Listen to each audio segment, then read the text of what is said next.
છેલ્લા કેટલાક સમયથી લેક ડેવલપમેન્ટનો કોંગ્રેસ તથા કેટલીક સમિતિઓ દ્વારા વિરોધ અભિયાન હાથ ધરવામાં આવ્યું। કોંગ્રેસની રાજીવ ગાંધી બ્રિગેડ દ્વારા લાખોટા તળાવના નવનિર્માણનું જે કામ ચાલે છે તેમાં નબળો માલ વપરાતો હોવાનો આક્ષેપ કરવામાં આવ્યો છે।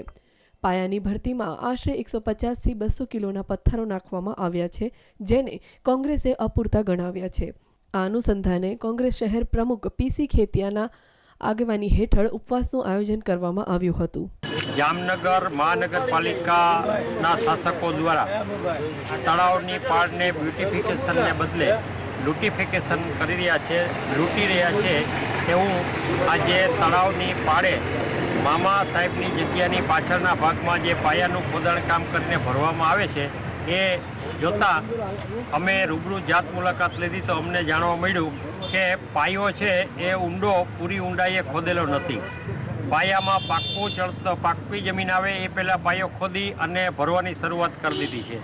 પીસીસી કર્યું છે એ પણ 1-3-6 ને બદલે 1-5-10 કર્યું એવું દેખાય છે। પાયાના ચણતરમાં જે માલ વાપરવામાં આવી રહ્યો છે એમાં રેતી નથી પણ દનો છે।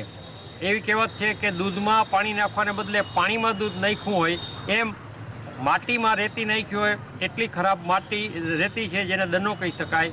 પથ્થર જે વાપરવામાં આવી રહ્યા છે એ સીધા જેસીબીથી ધારનો કસ ખોદીને હલકા પ્રકારના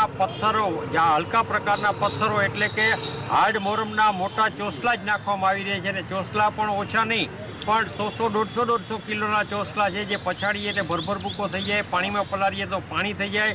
આવો હલકો માલ વાપરી અને ચણતર કામમાં પણ કડિયાને બદલે માત્ર મજૂરથી ચણવાને બદલે એમને સીધું ભરી દેવામાં આવે છે, જે આવતા ભવિષ્ય માટે ખૂબ જ ખરાબ છે।